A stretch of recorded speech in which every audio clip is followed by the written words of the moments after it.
ఎన్ని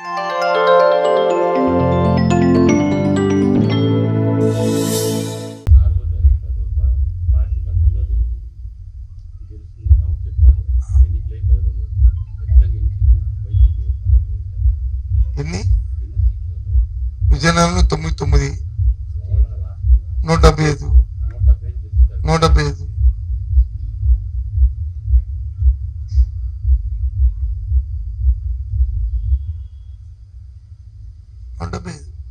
no issue. Confident. ఎప్పుడు కూడా ఓటేసే మనిషి వ్యక్తిని రాజకీయ పార్టీ కోరుతుంది, వ్యక్తి ఆలోచిస్తాడు. నేను ఈ పార్టీకి వ్యక్తికి ఎందుకు ఓటేయాలి, ఈ పార్టీకి వ్యక్తి ఎందుకు ఓటేయకూడదు, వేయకూడదు. మా దగ్గర 99% ఎందుకు ఓటేయాలా అని చెప్పడానికి 100 కారణాలతో పాటు ఇందాక చెప్పినట్టు భారతదేశం ఏ నాయకుడు చెప్పలేదు. స్వాతంత్రం వచ్చిన తర్వాత ఏ రాజకీయ పార్టీ కూడా చెప్పలేదు గత 5 సంవత్సరాల్లో మా పరిపాలన చూసి ఓటేయండి. మొట్టమొదటిసారిగా కొత్త వ్యవహార శైలిని, కొత్త ట్రెండ్ తీసుకొచ్చారు జగన్మోహన్ రెడ్డి గారు. 5 సంవత్సరాలు నా పరిపాలన బాగుందనుకుంటే, మీకు మంచి జరిగిందనుకుంటే, మీ జీవన విధానంలో మార్పు వచ్చిందనుకుంటే, మీ ఆత్మగౌరవం పెరిగింది అనుకుంటే, మీ గౌరవం పెరిగిందనుకుంటే నన్ను ఆశీర్వదించండి.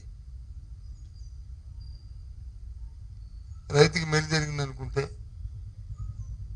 నన్ను ఆశీర్వదించండి. ఏ నాయకుడు రాలేదు కదా.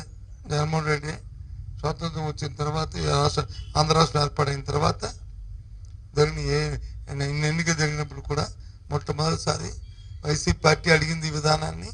జగన్మోహన్ రెడ్డి అనే వ్యక్తి ముఖ్యమంత్రి, 5 సంవత్సరాలు ముఖ్యమంత్రి, ఆయన అడిగాడు. చంద్రబాబు నాయుడు అడిగాడా? నా పరిపాలన చూసి నా 14 సంవత్సరాల పరిపాలన ఒకటి అడిగాడు. చెప్పండి.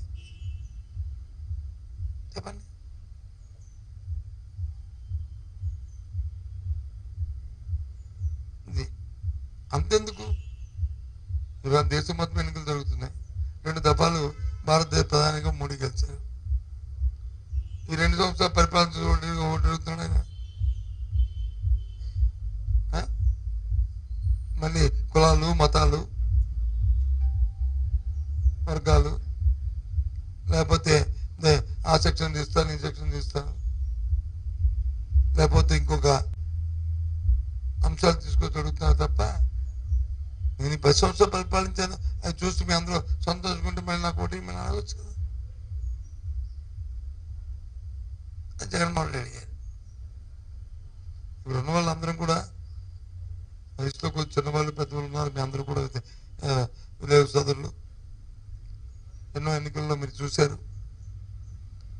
ఎన్నికల్లో చూడడం కాకుండా మీ వృత్తిలో మీరు వచ్చి ఎంతమంది రాజకీయాలు చదువుకొని చూసి తెలుసుకొని ఉంటారు.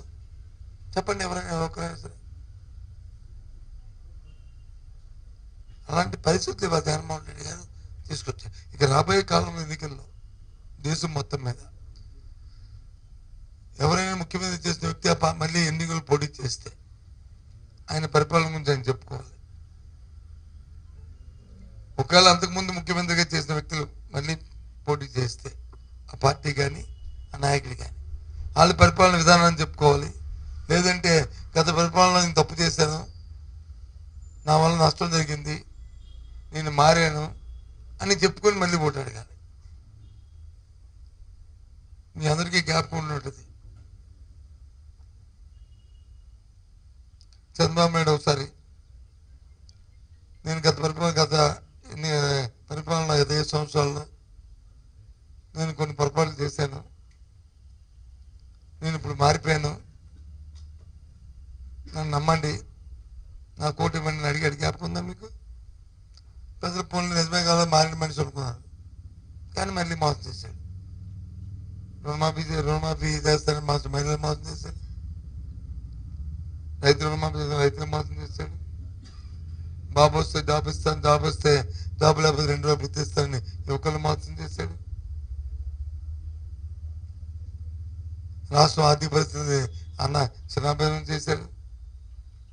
ఏ కార్యక్రమం చేయలేదు. దాంతో అయిపోయింది, గెలుపుడిపోయింది. ఇవాళ జగన్మోహన్ వాళ్ళకి కాదు, చెప్పిందే చేస్తాడు, చేసింది చెప్తాడు.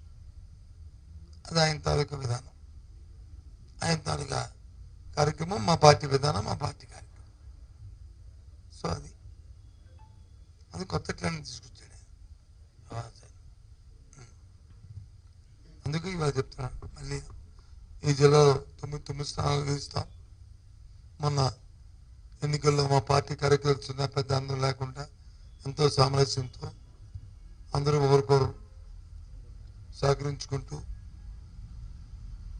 ఎన్నికల్లో పాల్గొన్న మా పార్టీ కార్యకర్తలు అందరికీ మనస్ఫూర్తిగా వ్యక్తిగతంగా మా తరఫున, మా పార్టీ తరఫున వాళ్ళందరికీ అభినందనలు కృతజ్ఞతలు తెలియజేస్తూ, ప్రజలు ఇంత పెద్ద ఎత్తున మా మీద నుంచి విశ్వాసం నుంచి ఓటింగ్లో పాల్గొన్న ప్రజలందరికీ పూర్తి విశ్వాసం మాకైతే ఉంది. లెక్కటం ఓన్లీ ఆనవాయితీ లెక్క పెట్టిన వాళ్ళకి వాళ్ళందరికీ